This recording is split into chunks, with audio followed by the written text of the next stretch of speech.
श्री गणेश को प्रणाम। यहाँ मार्गशीर्ष महीने की महिमा का वर्णन शुरू होता है। सुत जी ने कहा, मैं माधव कृष्ण को नमस्कार करता हूँ, जो देवकी के पुत्र हैं, सभी लोगों के आनंद का कारण हैं, और सांसारिक सुख और मोक्ष के दाता हैं, और जो अपने भक्तों से प्रेम करते हैं। अपने पूर्वज विष्णु राम की पत्नी, देवों के स्वामी, जो श्वेतद्वीप में आराम से बैठे थे, को प्रणाम करने के बाद चतुर्मुखी भगवान ब्रह्मा ने उनसे इस प्रकार पूछा।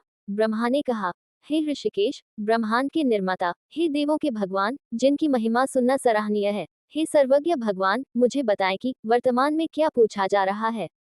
पूर्व में आपके द्वारा ये घोषणा की गई थी, महीनों में मैं मार्गशीर्ष हूँ। मैं उस मास का महात्म्य संक्षेप में जानना चाहता हूँ। उस माह का स्वामी अध्यक्ष देवता कौन है? उपहार में क्या देना है? पवित्र स्नान कैसे किया जाता है? इसकी प्रक्रिया क्या है? उस अवसर पर पुरुषों को क्या करना चाहिए? हे राम भगवान, क्या खाना चाहिए? क्या बोलना चाहिए? पूजा, ध्यान, मंत्र आदि के द्वारा कौन से संस्कार किए जाने चाहिए? हे अच्युत, मुझसे सब कुछ कहो। श्री भगवान ने कहा, हे ब्रह्मा, समस्त लोकों के दाता, आपने अच्छी तरह पूछा। जब मार्गशीर्ष का पवित्र संस्कार किया जाता है, तो इष्टपूर्ता आदि सहित अन्य सभी संस्कार ऐसा माना जा सकता है किया जाता है, अर्थात बलिदान, सार्वजनिक उपयोगिता के कार्य जैसे विश्राम गृहों का निर्माण, कुओं और तालाबों की खुदाई। हे पुत्र, यदि मार्गशीर्ष में कोई भी पवित्र अनुष्ठान किया जाता है, तो व्यक्ति को वह पुण्य प्राप्त होता है जो सभी तीर्थों में स्नान करने और सभी यज्ञों को करने से प्राप्त होता है। हे पुत्र, मार्गशीर्ष के महात्म्य को सुनने से वह लाभ प्राप्त होता है जो मनुष्य तुला पुरुष आदि के दान से प्राप्त करता है। मैं कभी भी मनुष्यों द्वारा यज्ञ, वेदों के अध्ययन, दान आदि से, सभी तीर्थों में स्नान करने से, त्याग से या योग अभ्यास के माध्यम से नहीं जीता जा सका हूँ। अन्य महीनों में मैं पवित्र स्नान, दान, पूजा, ध्यान, मौन व्रत, जप और अन्य चीजों से मार्गशीर्ष महीने की तरह आसानी से नहीं जीता जाता। इससे एक रहस्य उजागर हो गया है। ये सोचकर कि यह मुझे प्राप्त करने का साधन है, देवताओं ने अन्य धर्मों आदि की रचना की है और इस प्रकार प्रभावकारिता मार्गशीर्ष को स्वर्ग के निवासियों, देवताओं द्वारा एक अच्छी तरह से संरक्षित रहस्य बना दिया गया है।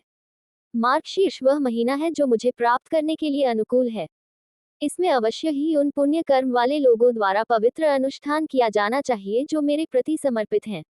भारत के क्षेत्र भूमि में जो लोग मार्गशीर्ष में पवित्र संस्कार नहीं करते हैं, उन्हें पापी के रूप में जाना जाना चाहिए।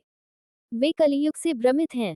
हे प्रिय, माघ महीने में जब सूर्य मकर राशि में होता है, तो मनुष्य को वह लाभ मिलता है जो 8 महीनों में प्राप्त होता है।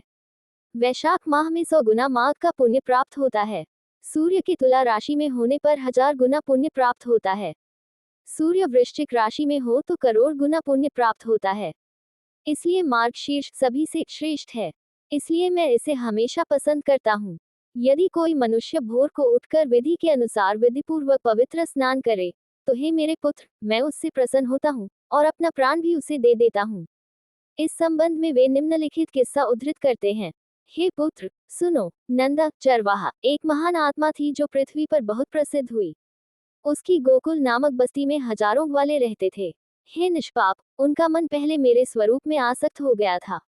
मैंने उन्हें मार्गशीर्ष महीने में पवित्र स्नान करने का विचार दिया। इसके बाद सुबह उनके द्वारा विधिवत पवित्र स्नान किया गया, पूजा अर्चना की गई, हविष्य चावल का उन्होंने सेवन किया और उन्हें प्रणाम किया।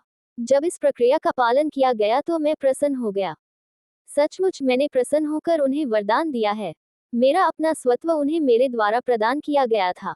इसलिए मार्गशीर्ष में संस्कार पुरुषों द्वारा निषेधाज्ञा के अनुसार किया जाना चाहिए।